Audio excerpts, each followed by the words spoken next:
Hello everyone, Eddie here, Risk Management Lecturer of Clean Education. As announced, today we are going to discuss the fifth module, Module 5. There you go, we have this module and next module for the course.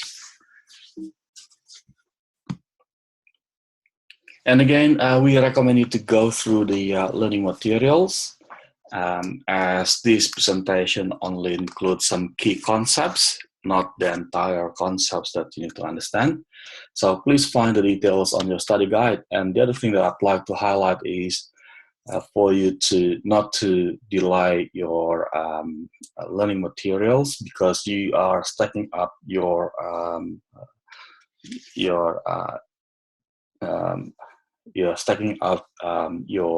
tasks to the last few minutes. All right, again, this is my favorite slide. Please make sure that you download the files. If you haven't done so, please do so quickly and go through each module in the study guide. According to the timeline, I have posted the suggested timetable for you. And one module, you need to complete one module in approximately 2 weeks. And attempt each assessment and hand it in on time. Otherwise, you are piling up, again, you're piling up, stacking up more work in the last few minutes, okay? All right, and contact me if you need help, and that's my email address, or contact the Student Services Center for non-academic support. And at the completion, now, for this subject, again, this is the purpose that we need to be able to deliver. At the completion of the subject, we need to be able to establish the risk context, identify risk, analyze risk, and select and implement treatment. Right. So now we are moving towards the implementation of the treatments with this module. Okay, in regards to this module, we expect you to be able to understand the risk treatment concepts and understand treating risks. So they are the main ones that we'd like to achieve with this module. Now you recall these 3 registers that we've been discussing so far. Let's say if we have 2 risks, for argument's sake, let's say as an illustration, we launch a new product and we have identified a couple of risks, such as our key staff may resign. So let's just change it to key staff resign.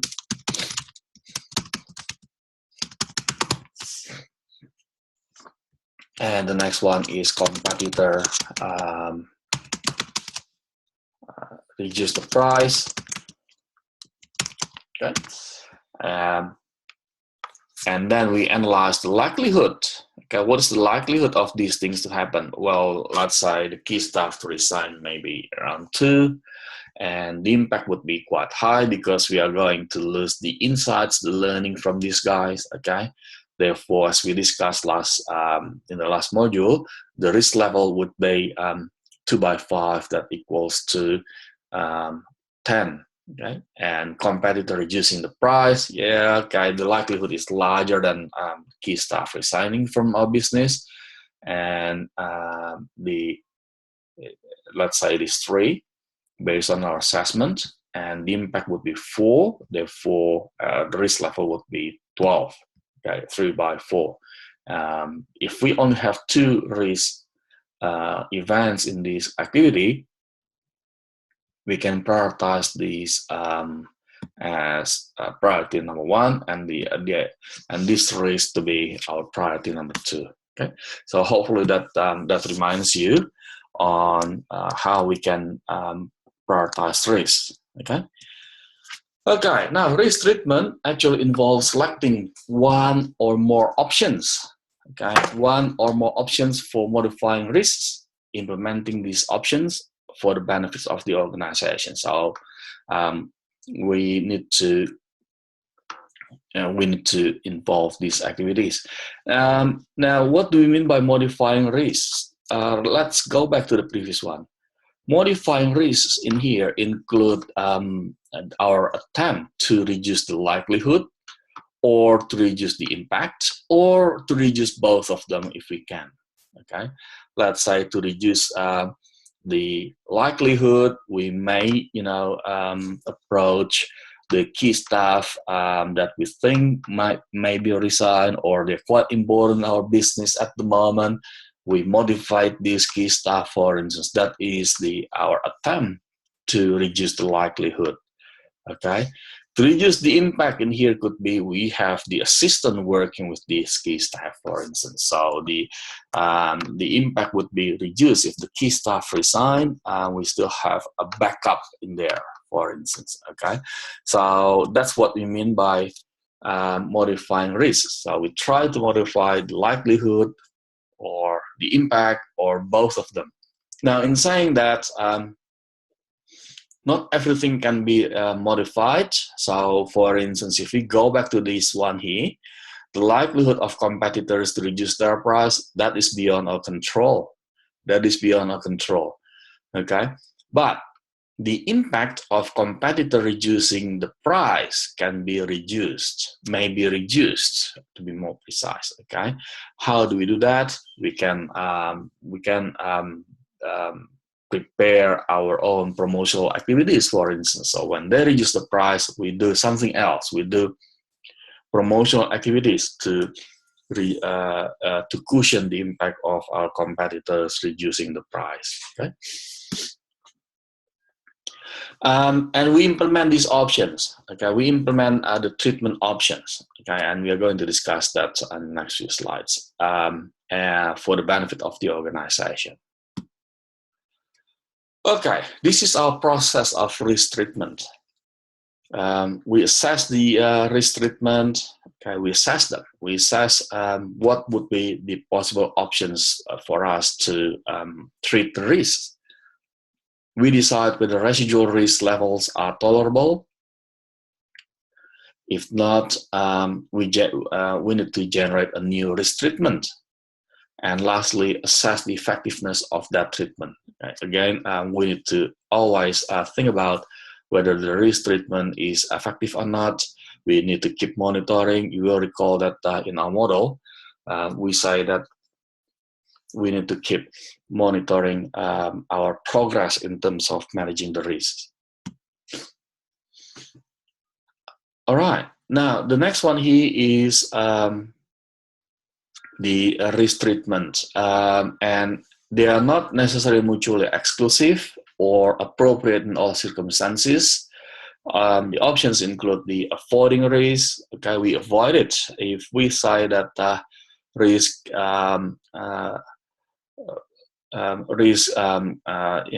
is not manageable. We can select that option, avoid the risk, or we can continue with the activity that gives rise to the risk.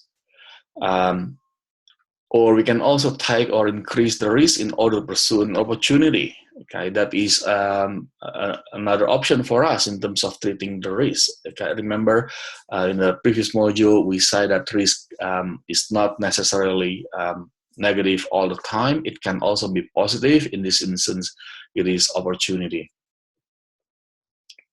Or we can also think about removing the source of the risk. So we try to remove the source of the risk. Okay, let's say in our building, we may have certain area that may be a hazard for our employee safety. So we can attempt to remove the hazard in here, okay, eliminate the hazard. Change the likelihood, as we discussed before, change the consequences or impact, as we discussed before. And we can also share the risk with another party or parties, right? If we don't have the capability in managing the risk, we can share the risk with the other party, okay?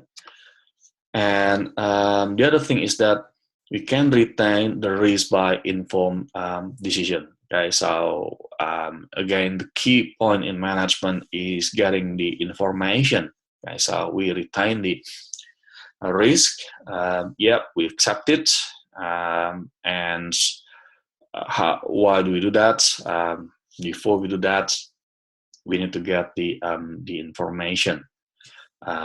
Organizations would normally do that because they believe in their assessment, risk is normally quite manageable for them, or the treatment cost is in fact more expensive rather than the risk itself. Right, so there are some options of risk treatment that we can consider. Okay. Some other scholars here suggest a different a different set of treatment options, or we can say these are basically part of the risk response strategies. They suggest, similar to the previous one, they suggest to avoid the risk, like ending the activity. Okay, or not, we can't accept the risk. The risk is too high, and the treatment cost is also too high. Let's end the activity. Okay. They can also consider reduce the likelihood.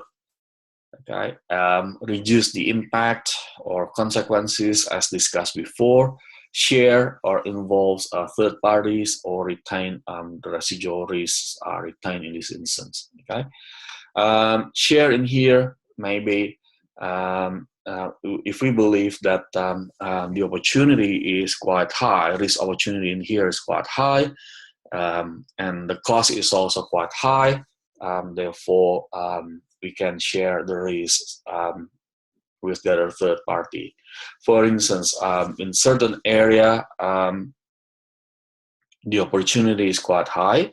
Let's say biotechnology, technology medicine, the opportunity is quite high, but the risk is also quite high. It is costly for us. Therefore, we may need to involve the third party to share the risk. Okay.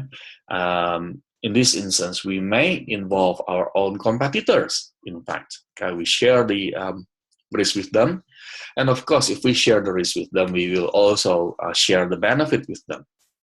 So when we are successful, both of us will share the profit, will share the revenue, because we need to also share the reward with these third parties. All right. Now, if we look at the Project Management Institute, and also the scholars, they also suggest the risk response strategy in terms of addressing the negative risks or threats, if you go back to the SWOT concept that we discussed some time ago. Okay? So they suggest acceptance, accept the risk and impact. Now here, normally we accept the risk and impact because the risk is manageable. Right, the risk is manageable. We can retain the risk. In fact, the organizations, if we refer to the ALARP concept that we discussed in the previous module, the treatment cost is in fact more expensive than the risk itself. Okay, so we say, yeah, we accept it. Mitigation. Here, we do specific action to cushion the likelihood, the impact, or to reduce the likelihood. Okay, or we can also avoid it, eliminate the threat. Okay, you can try to eliminate the threat. Okay, and the other thing that we can do is to transfer to a third party. If we don't have the capability, we transfer it to someone else. Okay. Let's say if we assess that the the risk of a new mining exploration is quite high, because we don't have the capability in managing the weather in that area. We can transfer that risk to the third party who has the capability in that in managing that area. Okay, and in some instances, for instance, if we organize a large event for safety. For safety reason, we may need to involve the third party to help us in managing safety, because the event is just too large for us to manage, and it involves, let's say, more than 1,000 people coming to our event, for instance. So we may need to transfer that risk to the third party. And again, the Project Management Institute and their scholars also outline, what about positive risks? How do we respond to positive risks or opportunities? PMI, the Project Management Institute, who organized the PMBOK, the Project Management Body of Knowledge, suggests that we can exploit it. In this instance, we eliminate uncertainty around the opportunity, so we exploit it, okay? And hence, increase the probability and or the positive impact. That's what we do. Or share between partnership if it is just too huge for us to manage. And the last thing is to accept. In this instance, we do nothing actively, but willing to take advantage, okay? And hazard response, you could also look at the 4Ts model that the other experts suggest. Here we say we look at two variables, impact and likelihood. The first one, if you look at that, this is low in likelihood, high likelihood, and of course we also expect low impact and high impact. Here we have 4 quadrants based on these two dimensions. Transfer risk to another party, and that's one of the things that we do. If the impact is quite high, the likelihood is, and also we have a certain level of likelihood. The level of likelihood in here is quite low, so we just transfer it to another party. And in some instances, if the impact is quite high, the likelihood is also high, we terminate it, okay? We avoid it, okay? We avoid or eliminate it. And if the impact is low, likelihood is quite high, we treat it to reduce the likely impact or reduce it, right? And if both of them are quite low, we tolerate it, and it's likely impact. So in brief, we accept it or retain the risk. So that's how we map them in terms of impact and likelihood, using the 4T model, okay? Low, high, and low, high as well, okay? And in terms of the 4Es model for the opportunity response, this is how scholars also suggest us to consider low, high, and again low, high. If the impact is quite high, likelihood is low, then we exploit it. Impact is quite high and likelihood is also quite high, then we exit from it. Or we explore it if the likelihood is quite high and the impact is quite low. And what about if both are low? Then we, it is just the existing activities that we do. Okay, so we still remember this risk register, I believe. So here we actually look at the treatment plan. Okay, what is the treatment plan? Either the accept, avoid, or whatever, based on our understanding of the situation, and we outline a detailed action plan that includes the goal, activities, and also person in charge, when it is due, and risk reassessment. Okay, here we expect that the priority to drop. Okay, risk priority to drop. Okay, what are the next thing that we need to do? Well, look, please do not get frustrated. I would recommend you to go through module 5 in your study guide and start assessment 3, which is due in week 11, and attempt the tasks. Okay, and if you are confused, do not hesitate to get in touch with me. Okay, stay tuned, guys, for the next module, and good luck.